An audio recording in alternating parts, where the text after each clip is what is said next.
मित्रों, 21वीं सदी के लिए हमें क्या करना होगा? लेखक श्री राम शर्मा आचार्य आपको पढ़कर सुना रहे थे। आइए सुनते हैं पृष्ठ 32 से प्रगति के त्रिविध अवलंबन। सुनते हैं।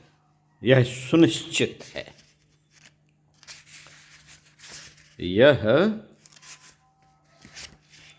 सुनिश्चित है कि मन स्थित ही परिस्थितियों की जन्मदात्री है। मान्यताएं और भावनाएं ही व्यक्तित्व का गठन करती हैं और मनुष्य को उसी स्तर का बना देती हैं।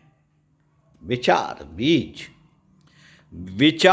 बीज हैं और कार्य उसके द्वारा उत्पादित पौधे हैं। व्यक्तित्व का नीतिवान, समाजनिष्ठ, कर्तव्य परायण, धर्मात्मा एवं परमार्थी बन सकना तभी संभव है जब उसके अंतःकरण में उत्कृष्ट आदर्शवादिता ने गहरी जड़ें जमा ली हों।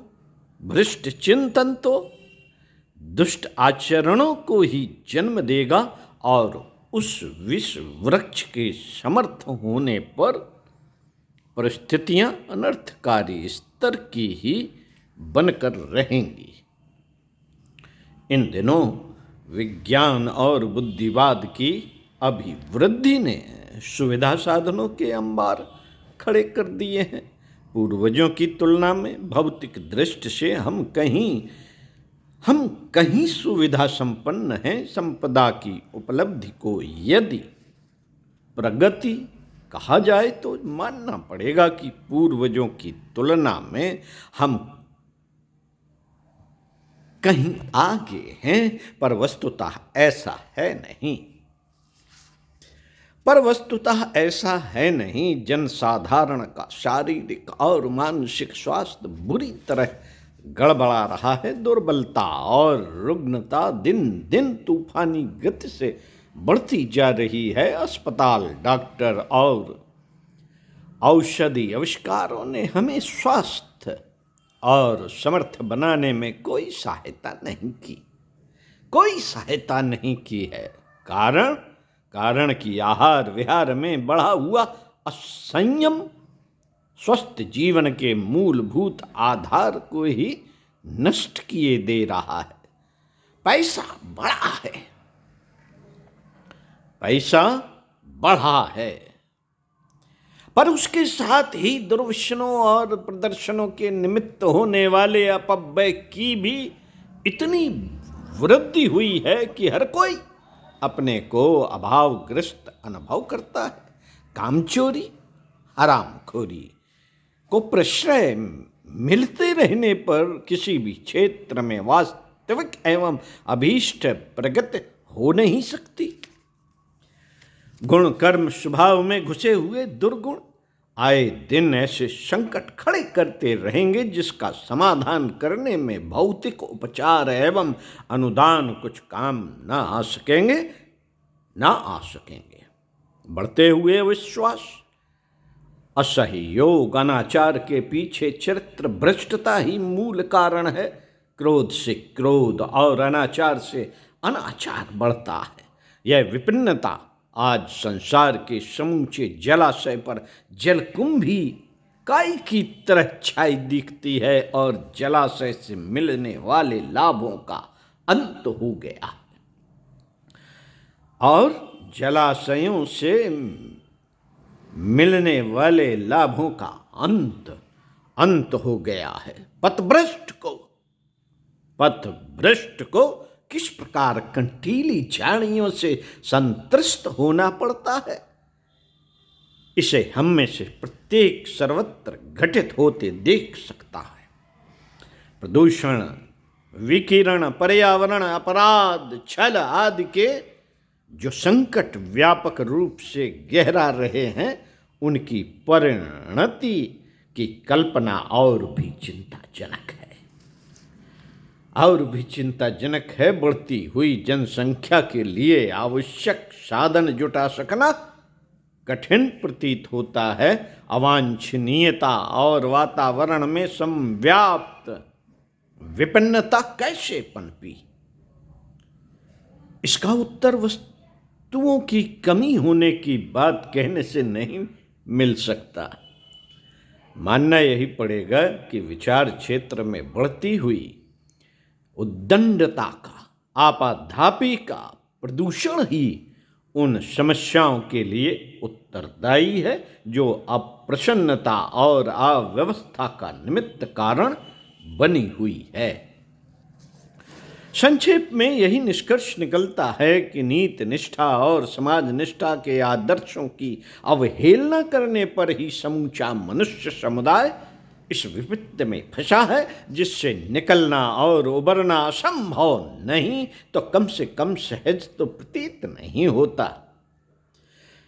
आशा की किरण एक ही है, लोकमानस का परिष्कार। लोकमानस का परिष्कार, आदर्शों का परिपालन, विचारों का परिशोधन, चरित्र और प्रयासों से आदमी का संपुट लगाया जाना, संपुट लगाया जाना, जैसे मंगल भवन मंगलारी, रामायण में लगाते हैं ना हम संपुट।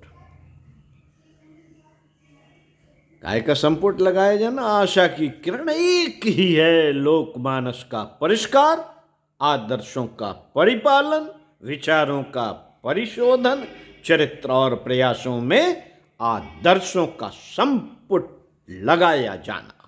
उसके बिना प्रस्तुत असंख्य समस्याओं में से एक का भी सीधा समाधान मिलना नहीं है। इसी महान प्रयोजन की पूर्ति तत्व ज्ञान से होती है। भावनाओं और मान्यताओं का उदात्तीकरण इसी आधार पर संभव है।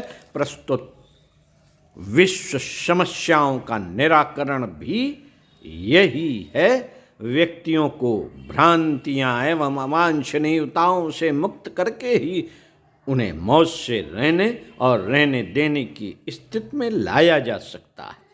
हंसती हंसाती जिंदगी, मिल बांट कर खाने की प्रवृत्ति, झपटने हड़पने की अपेक्षा सेवा सहायता में रुचि लेने की रीत नीति ही मनुष्य को सच्चे अर्थों में मनुष्य बना सकती है और उन सारी विपत्तियों से एक बार की छुटकारा दिला सकती है जिनके कारण की महाविनाश की आशंका पनप रही है। उपर्युक्त उद्देश्यों की पूर्ति के लिए प्रचलित भाषा में जिसे विचार क्रांति कहा जाता है और पुरातन सोच के अनुसार जनमानस का परिष्कार कहा जा सकता है, वही समर्थ व सहायक हो सकता है। इस मर्यादा को अंतःकरण की गहराई तक पहुंचाने में मात्र अध्यात्म तत्व दर्शन ही समर्थ हो सकता है। इस प्रकार समर्थ एवं प्रखर अध्यात्म से ही यह आशा की जा सकती है कि व्यक्ति और समाज के सामने प्रस्तुत असंख्य विपन्नताओं विभीषिकाओं का समाधान वह कर सकेगा। इसके अतिरिक्त वह शक्ति भी इस जीवंत अध्यात्म में ही है जो सर्वतोमुखी समर्थता और प्रगतिशीलता से जनसाधारण को लाभान्वित कर सके। अध्यात्म की चर्चा सिद्धियों के संबंध में भी होती रहती है और कहा जाता रहा है कि सतयुग की वापसी जैसा सुखद वातावरण यदि उससे विनिर्मित करना हो तो मनुष्य को समझना चाहिए और समझना पड़ेगा समझना पड़ेगा कि जिस प्रकार शरीर बल, धन बल, बुद्धि बल, कौशल बल आदि के संपादन का प्रयत्न किया जा रहा है, उससे बढ़कर आत्म बल का उपार्जन अभिवर्धन होना चाहिए। उज्जवल भविष्य की संरचना इसी आधार पर हो सकेगी। 21वीं सदी में जिन सुखद भवितव्यताओं की अपेक्षा की जा रही है, उसके लिए दैवी शक्ति के रूप में अध्यात्म का सर्वतोमुखी संवर्धन होना चाहिए। आज की सबसे बड़ी आवश्यकता एवं दूरदर्शिता यही है। कठिनाई यह है कि परिस्थितियों को देखते हुए अध्यात्म के संबंध में उसकी प्रामाणिकता संदिग्ध हो चली।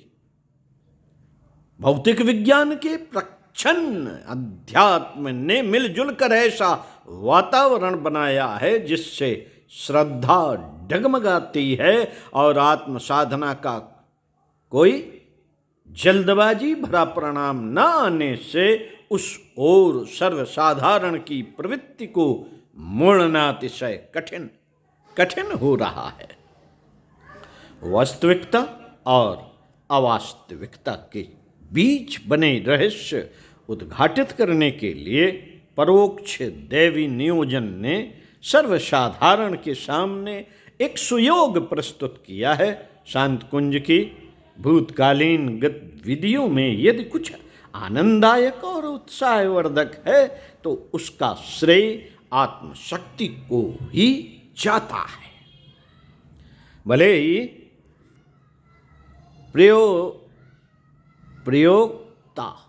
ही प्रयोक्ता कोई भी व्यक्ति क्यों ना रहा हो, पूर्व में सभी का उल्लेख हो चुका। इन दिनों जो तैयारी चल रही है उसे भी इसी स्तर का समझा जा सकता है कि कोई सर्वशक्तिमान नियोजन कार्यान्वित होने जा रहा है।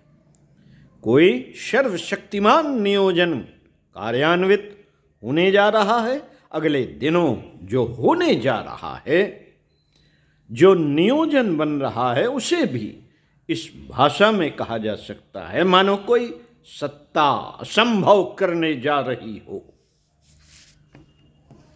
मानो कोई सत्ता असंभव करने जा रही हो। युग परिवर्तन के भूतकालीन, आज के और भावी प्रयोजनों को जोड़कर देखा जाए तो इसे आत्मशक्ति से समाज संरचना के रूप में प्रस्तुत किया जा सकता है। इतने पर भी पूर्व असमंजस जहां का तहां अड़ा रह जाता है कि बात यदि ऐसी है तो इतने बड़े समुदाय द्वारा अपनाई जा रही प्रक्रिया अपने द्वारा किसी महत्वपूर्ण संरचना का परिचय क्यों नहीं दे रही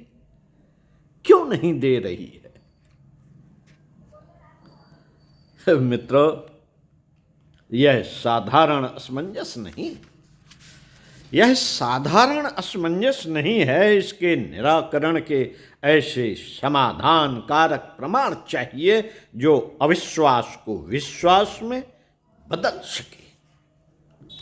बदल सके, साथ ही यह रहस्योद्घाटन भी कर सके कि सशक्त और सही अध्यात्म का स्वरूप क्या हो सकता है, जो अपनी प्रखरता का परिचय दे सके। साथ ही इस तथ्य से भी सर्वसाधारण को अवगत कराया जाना चाहिए कि वे अभाव क्या हैं जिनकी उपेक्षा के कारण पूजा पत्री और कथा वार्ता मात्र विडंबना बनकर रह गई और दिग्भ्रांत लोगों को किस कारण से असफलताएं हस्तगत हुई जो केवल उनको असमर्थ और उपहासास्पद बनाती रही। लोक श्रद्धा डगमगाती रही, विचारशीलों को उस उत्साह से वंचित भी करती रही कि वे सही दिशा धारा अपनाकर अपने को और अपने समूचे समूह को कृत्य बनाते। इन समस्त प्रयोजनों के लिए शांतकुंज के संचालकों को निजी जीवन में अपनाए गए उन तथ्यों पर प्रकाश डालना पड़ रहा है जो भूतकाल को साक्षी रूप में प्रस्तुत करते हुए वर्तमान क्रियाकलापों के औचित्य पर विश्वास करने की मनःस्थिति पैदा कर सकता है। साथ ही भावी चेतना के लिए जितनी जनशक्ति और साधन शक्ति की अपेक्षा होगी उसे सफल संपन्न कर सकता है। इससे शक्ति संचय हेतु किए गए पुरुषार्थ और तदनुरूप दैवी अनुकंपा के सहयोग की संभावना का रहस्य आसानी से समझा जा सकता है। प्रस्तोता ने पूजा अर्चा की अपेक्षा की हो सो बात नहीं। इस दिशा में सघन विश्वासी जो कर सकता है वह भी उन्होंने दुस्साहस स्तर पर पूरा किया है, पर साधना को ही उन प्रयोगों में अपनाया है जिन्हें अध्यात्म का प्राण कहा जा सकता है। कपड़े को धोने के बाद ही उस पर रंग चढ़ता है। लोहा तो भट्टी में तपने के उपरांत ही अभीष्ट स्तर के उपकरण ढलने योग्य बनता है। पात्रता के अनुरूप ही अनुदान मिलते हैं, पात्रता के अनुरूप ही अनुदान मिलते हैं।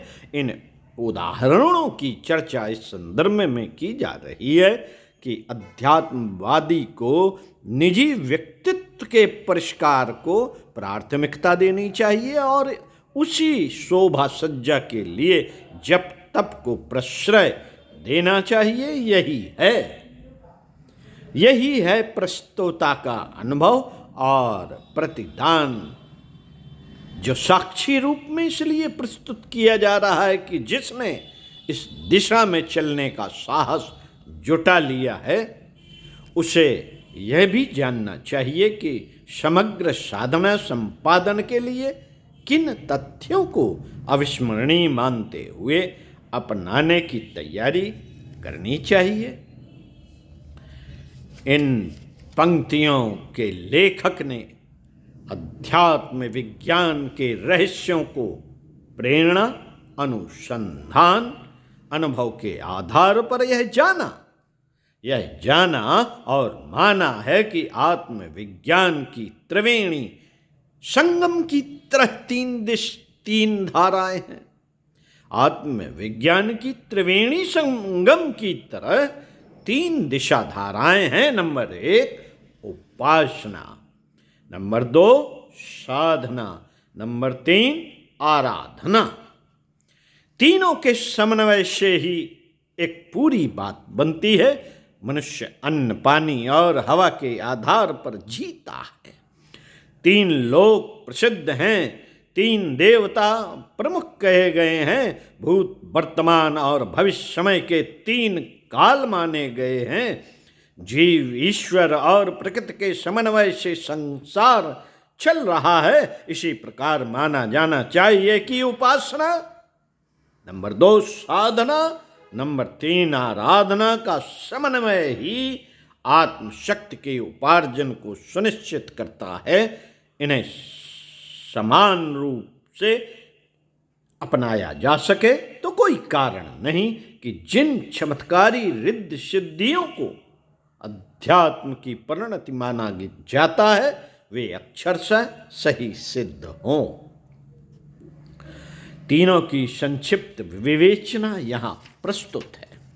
नंबर 1 उपासना, निकट बैठना, ईश्वर को सर्वतो भावेन आत्मसमर्पण करना, उसके निर्देश और अनुशासन को इस सघनता के साथ अपनाना मानो ईंधन और आग, नाला और नदी एक हो गए हों, एक ने अपनी इच्छा, अस्तित्व और सत्ता समाप्त कर दी हो और दूसरे में अपने को लय करने में कोई कमी न रखी हो। पूजा पाठ इसी मन स्थित को विनिर्मित करने का एक माध्यम है। अपनाया उसे भी जाए, किंतु सद्भावनाओं, सत्प्रवृत्तियों का समन्वय ही ईश्वर है। विराट ब्रह्म और विशाल विश्व अर्थात ईश्वर उसका कोई नाम रूप नहीं। व्यापक सत्ता निराकार ही हो सकती है, फिर भी कोई उसकी इच्छित कल्पना एवं स्थापना अपने मन में कर सकता है। प्रस्तोता उसका नाम गायत्री मंत्र के शब्दों में और सविता अर्थात उदीयमान स्वर्णिम सूर्य के रूप में अपनाता रहा है, दूसरे अपनी इच्छा अनुसार अन्य नाम रूपों को भी मान्यता में सन्निहित कर सकते हैं। सांप्रदायिक प्रचलनों रीत रिवाजों को भी ईश्वर की वाणी कहते रहे हैं। ये समयानुसार परिवर्तनशील हैं, इसलिए इन्हें भी सामयिक उपयोगिता की कसौटी पर कसते हुए मान्यताओं के रूप में स्थिर किया जा सकता है। नंबर 2, साधना ईश्वर प्राप्त की पात्रता अर्जित करने का दूसरा अवलंबन है साधना, अर्थात जीवन साधना। सदा हुआ संयमी जीवन मानवीय मस्तिष्क के अनुरूप क्रियाओं मर्यादाओं का अवलंबन और वर्जनाओं का निरस्तीकरण, सभ्यता एवं सुसंस्कारता की अवधारणा, उत्कृष्ट आदर्शवादिता के अनुशासन का अवधारणा, संचित कुसंस्कारों का गुण कर्म और स्वभाव से निष्कासन, देवमानव स्तर के गुण कर्म स्वभाव का अवलंबन, अभिवर्धन, सर्कस के जानवरों जैसा आत्म शिक्षण, सुरम्य उद्यान स्तर का सुनियोजित जीवन यापन, संस्कारों को यह पवित्र बनाने वाली साधना है। तपश्चर्या की संयम साधना से तुलना इसी कारण की जाती है। नंबर 3, आराधना अर्थात उदारता, देने में प्रसन्नता, लेने में संकोच, सादा जीवन, उच्च विचार, न्यूनतम में निर्वाह, बचत का सर्वतोमुखी सुसंस्कारता के लिए नियोजन, गिरों को उठाने और ऊँटों को उछालने में अभिरुचि, इसी को पुण्य परमार्थ कहा जाता है। दान की परंपरा यही है। वसुधैव कुटुंबकम और आत्मवत सर्वभूतेषु के दोनों सिद्धांत इसी आधार पर विनिर्मित है। धर्म धारणा और सेवा साधना का निर्वाह भी आराधना के अंतर्गत आता है। देवत्व की प्रवृत्ति एवं रीत नीति भी यही है। अध्यात्म तत्व ज्ञान उपासना, अध्यात्म तत्व ज्ञान उपासना साधना आराधना के समन्वय पर अवलंबित है। हम तीनों को जीवनचर्या के हर क्रिया प्रक्रिया के साथ हमें जोड़ना पड़ता है और ध्यान रखना पड़ता है कि इसके विपरीत तो कुछ नहीं बन पड़ रहा। आराधना का एक पक्ष है शुभ का संवर्धन और दूसरा है अशुभ का उन्मूलन। इन्हें सहयोग और संघर्ष के नाम से भी जाना जाता है। बुने और काटने का सिद्धांत आराधना विज्ञान के अंतर्गत ही आता है। न्याय निष्ठा एवं औचित्य का नीर छीर विवेक भी आराधना का ही एक भाग है। पात्रता अर्जित करने के लिए उपासना साधना और आराधना के त्रिविध प्रयत्न करते रहने की आवश्यकता होती है। इसी आधार पर आत्मिक स्वास्थ्यता बन पड़ती है। पूजन अर्चन उपहार आदि क्रिया कृत्यों को भी आत्म साधना का अंग माना जाता है, पर वह ऐसा ही है जैसा कि स्वस्थ शरीर का धुले वस्त्र और श्रृंगार साधनों की सुसज्जा आवश्यकता उसकी भी है, पर उसे महत्व उतना ही देना चाहिए जितना कि अपेक्षित है। पूजा कृत्यों को कलेवर और आत्म साधना को यदि प्राण समझा जाए तो भी ठीक है। दोनों के बीच अविच्छिन्न संबंध है। पूर्णता तक पहुँचने के लिए जीवन शोधन ही वह तत्व है जिसे भक्ति भावना की जड़ों के सहारे सींचा और आगे बढ़ाया जाता है। इन पंक्तियों के लेखक के द्वारा भूतकाल में जो सफलताएं पाई गई हैं, वर्तमान में जो योजनाएं बनाई गई हैं, उनकी सफलताओं का रहस्य इस एक ही केंद्र पर केंद्रित समझा जा सकता है कि उसने आत्म परिष्कार के उपर्युक्त तीनों आधारों को समग्र निष्ठा के साथ अपनाया है। इस संदर्भ में अन्य सफलता प्राप्त के इच्छुकों को भी इसी समग्रता का अनुकरण करना चाहिए। ओम शांति। अगले वीडियो में आपसे पुनः मिलते हैं। समय संपदा का श्रेष्ठतम सदुपयोग। ओम शांति।